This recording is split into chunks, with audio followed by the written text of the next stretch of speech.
Hey, Melissa here. Welcome to another episode of Mindset Monday. I'm so excited to be here. I'm a little later than usual because I was setting something up for an announcement that I have towards the end of the video. And today is going to be fun. So I'm going to be answering some more of the struggles that people have and have posted to me and asked me, and we're going to try to get to some of those. And if anyone live is here and has any questions, feel free to ask and I will get to them when I can. I'm going to try to keep this really short.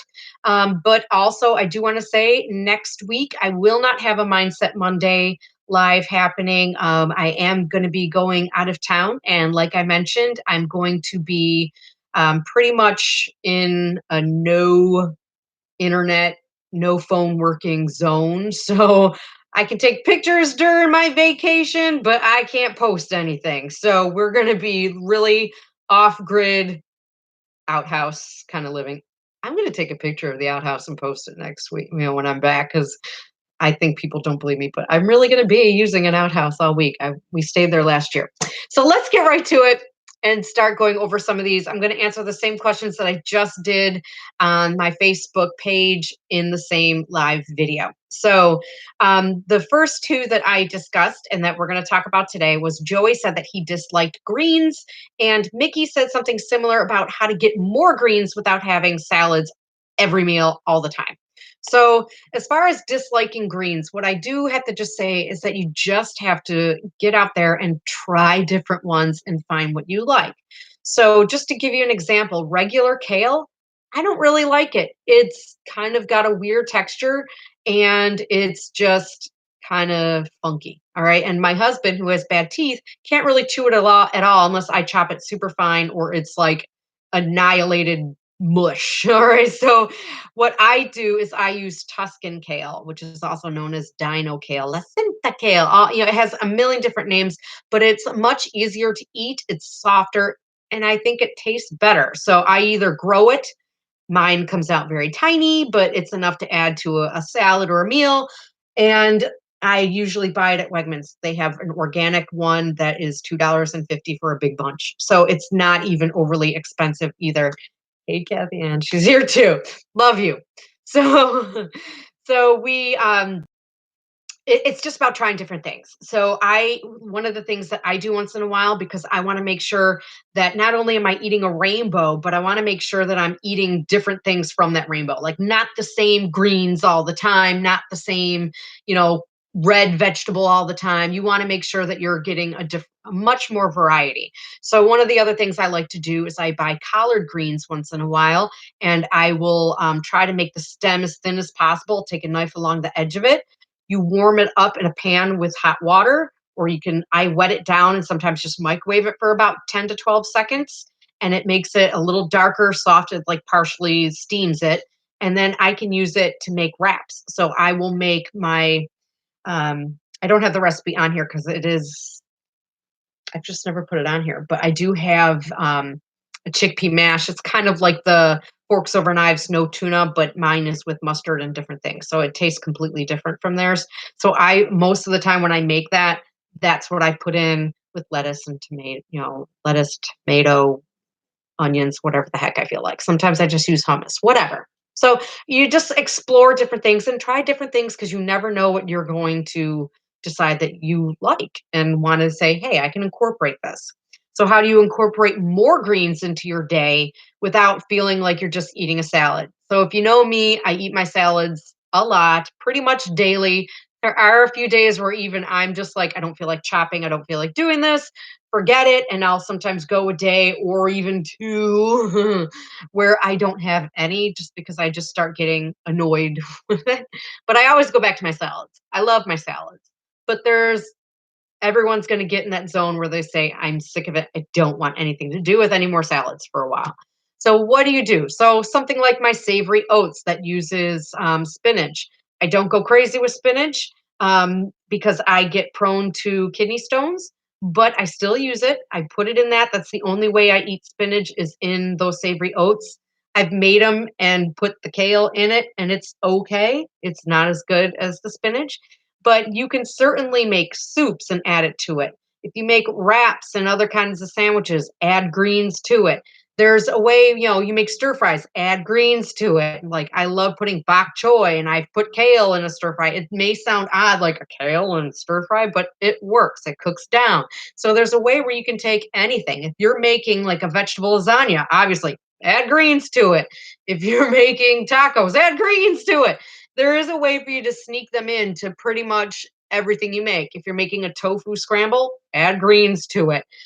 So other people add it to their oatmeal. Like I said, it's in my savory oats. Some people make it sweet and they still add greens to it. So you can do it however you want.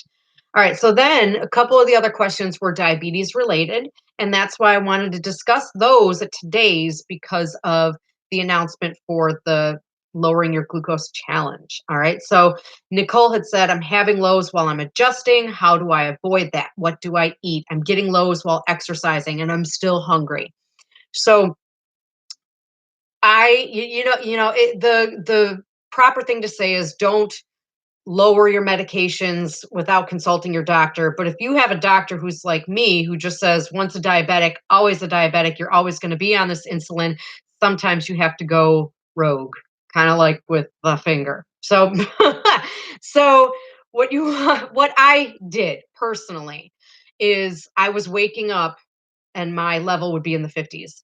And because of being on the insulin and it happening so frequently, I wouldn't even feel low at 50s. Now, there were times in the past where I'd be like 48 and like passing out on my mother's kitchen floor. And that really happened. And I was pregnant with my daughter and put on a new pill and it wiped me out. And it actually kept me wiped out for about 3 days. And it was the funnest 3 days ever because I was eating every bad for you carb and I would still be low. But that doesn't mean you should just start taking pills to have low levels or, that's not what you should do. But when I was waking up in the 50s, I was saying it's time to go and take 5 to 10 units of less of insulin and see how I go. And then it'd be good. My numbers would be good for a few days. And then I'd wake up in the 50s again and I'd be crashing. And it was happening so frequently, I didn't even feel the 50s. I didn't feel any lows. And in the past, my tells for when I was low is I would wring my hands and I would repeat myself. I would be like, today's a nice day, isn't it? Today's a nice day, isn't it? Today's a nice day. I would repeat myself and forget that I just said it. I used to really be weird with my lows. And just the wringing of the hands was always that very first one. And I'd be, shaking and wringing. And you watch movies like Steel Magnolias and Julia Roberts freaking out and not wanting help. That was kind of me. And so, what do you want to do to avoid it? Obviously, if you're adjusting and working on lowering your medications, keep lowering by smaller doses because you don't want to freak out. All right. So, but what do you do if you're getting low while exercising? What I did and what I still do when I'm riding my bike and I go and I do my 20 miles or my 30 miles, I'm trying to build up to doing my first half century, which is 50 miles in a day. And I definitely need a new bike seat in order to achieve that because my keister can't handle it. But what I do is I take a banana with me and I just have that banana. And sometimes I will take grapes or something like that and stick them in my bike bag and do that as well. But that's my go to. When I get to my halfway point, I stop and I rest, and that's when I go ahead and I eat my banana and I snack on some grapes if I need it, and then I get back on my bike and I go out there. Okay. Now, what do you do if you're eating and you still feel hungry?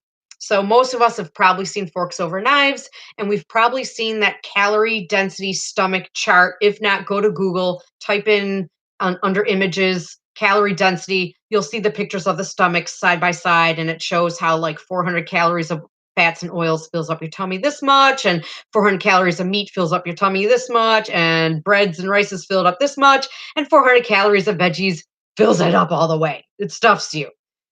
If you're still hungry after you eat a meal, eat veggies, eat fruit, I go for raw stuff. So if you make a vegetable lasagna and you eat that and you say to yourself, okay, that was delicious. The leftovers are for tomorrow, but man, I'm still kind of hungry. What can I eat?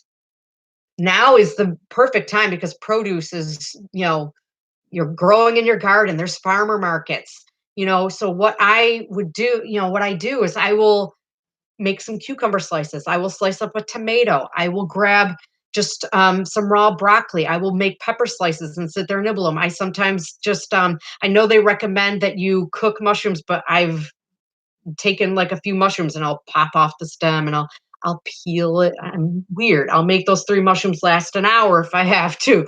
So, I go for the raw veggies. They fill your stomach up with low calorie. And that is the big idea about getting yourself low calorie, high nutrient foods in your body, flood your body with all the vitamins and minerals that it needs to work properly and to let the fat go and to reverse that insulin resistance and to reverse and just have good health in so many different things.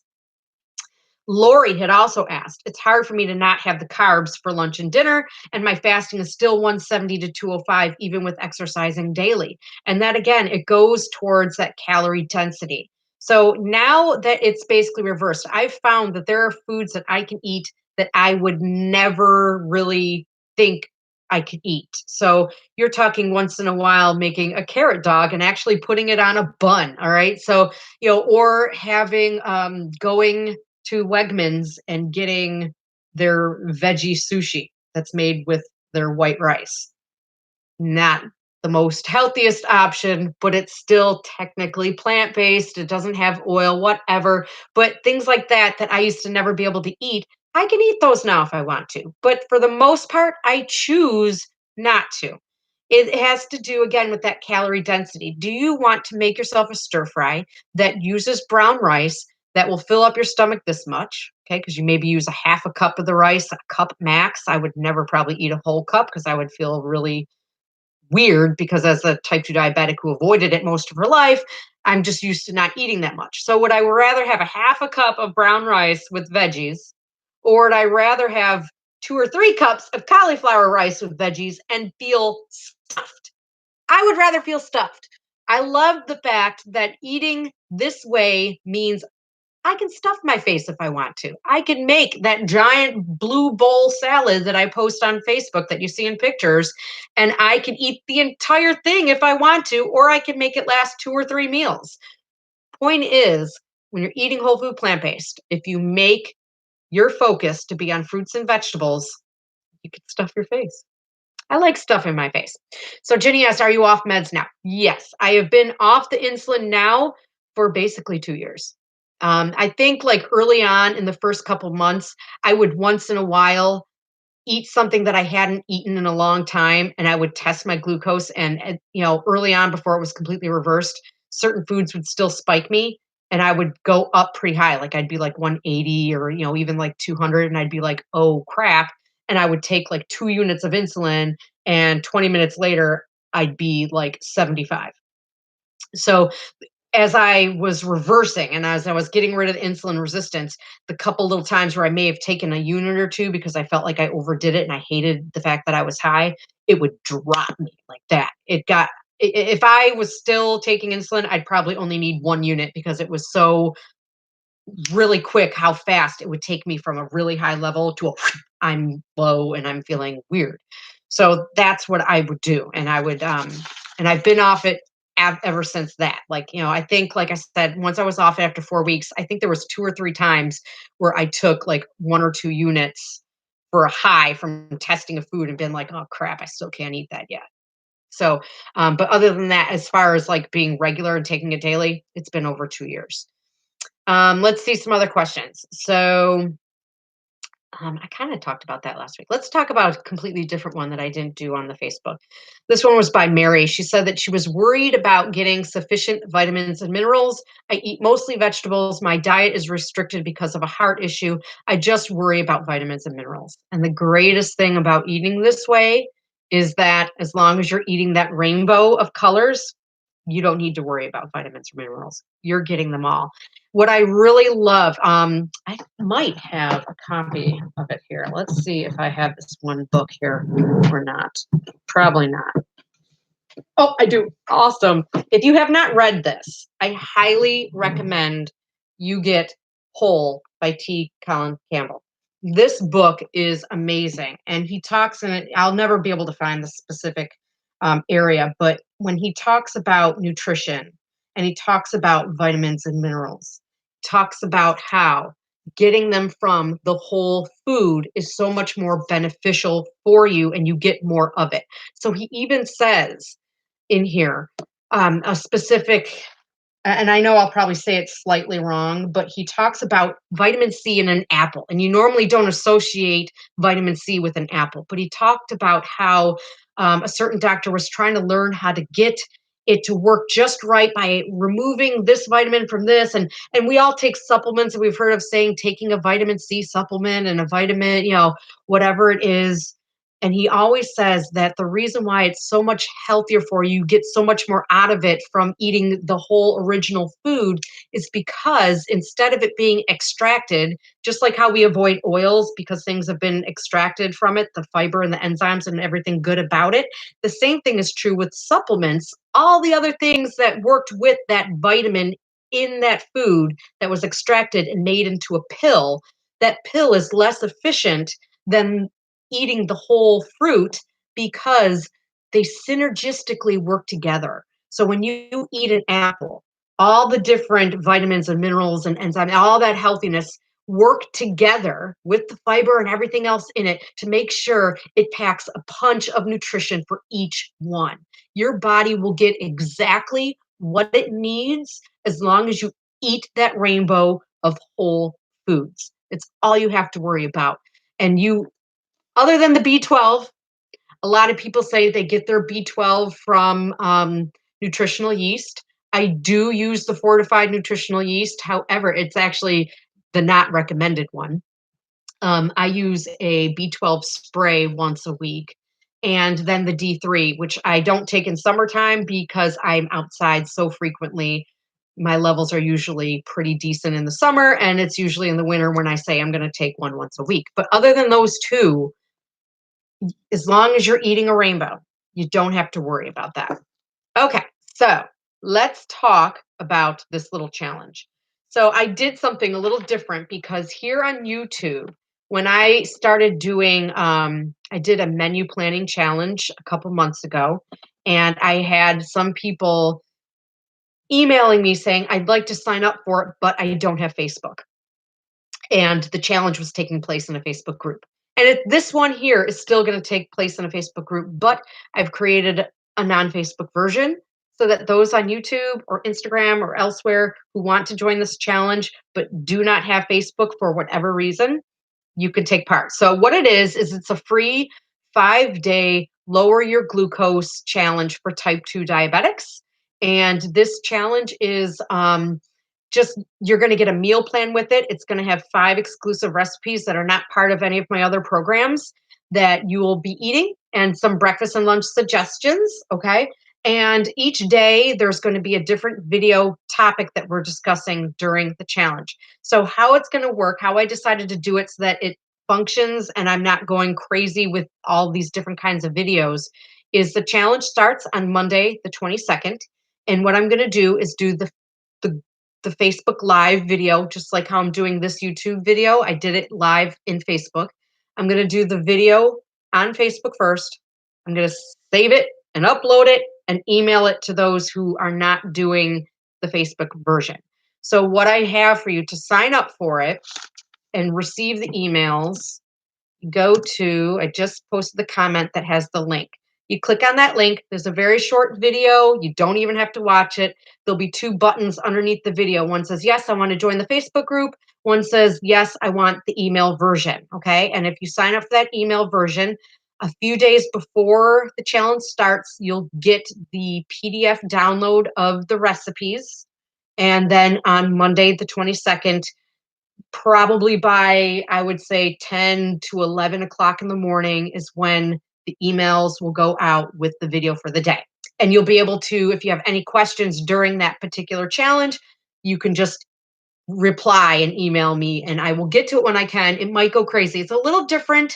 I've never done a challenge like that wasn't on Facebook, but because I had so many people say, I'd love to do it, but I'm not on Facebook, I wanted to make sure that you guys had that opportunity as well.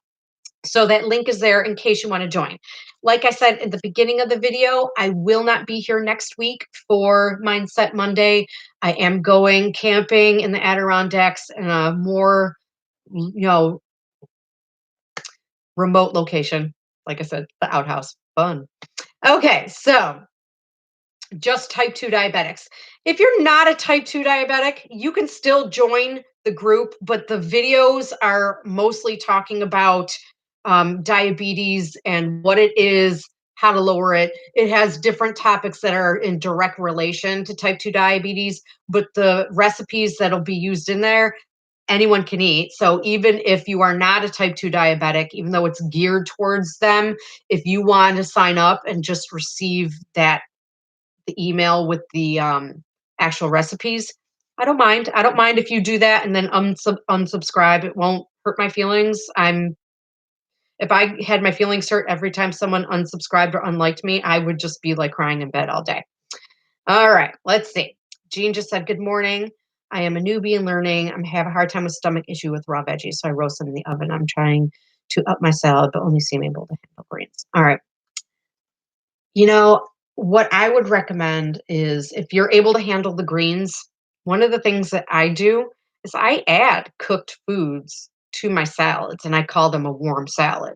So sometimes I take things like I saute my mushrooms and my onions and I add um, frozen veggies and things like that to it and warm them up and cook them up. And then I just dump it on top of the greens that I cut up and mix it up and turn it into a warm salad. And you can certainly do that if you're trying to do that. You got to make things work for you. And as you get going, you might want to try adding like one different raw veggie to the salad that you didn't before. Like maybe one day you want to just try adding two radishes chopped up to it and see what happens and see how you feel. And maybe the next day you don't add them and you still do your cooked and then you add a slice of tomato or a couple cherry tomatoes raw. And you just try to see as you go along if it changes because things change. Your body will change and heal itself in weird ways that you never thought would ever heal.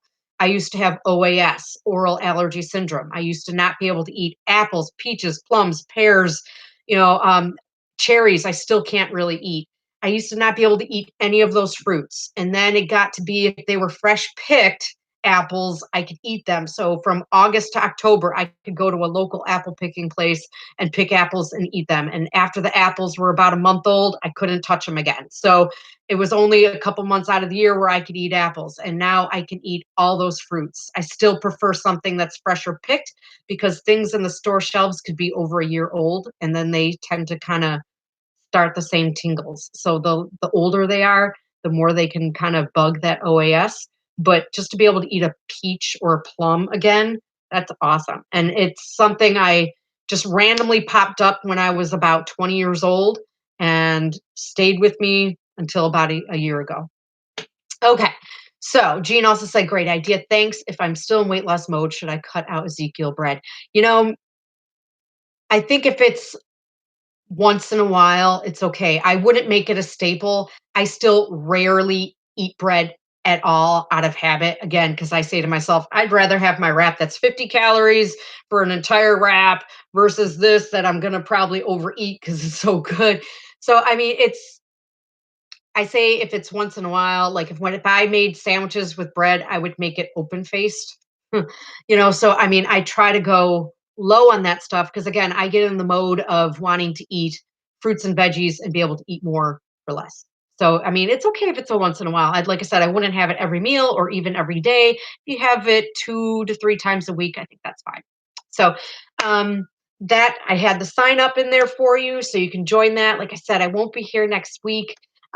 Again, afterwards, if there's any other questions and you see this not live, feel free to post them. I'm writing them all down so I can get to them eventually.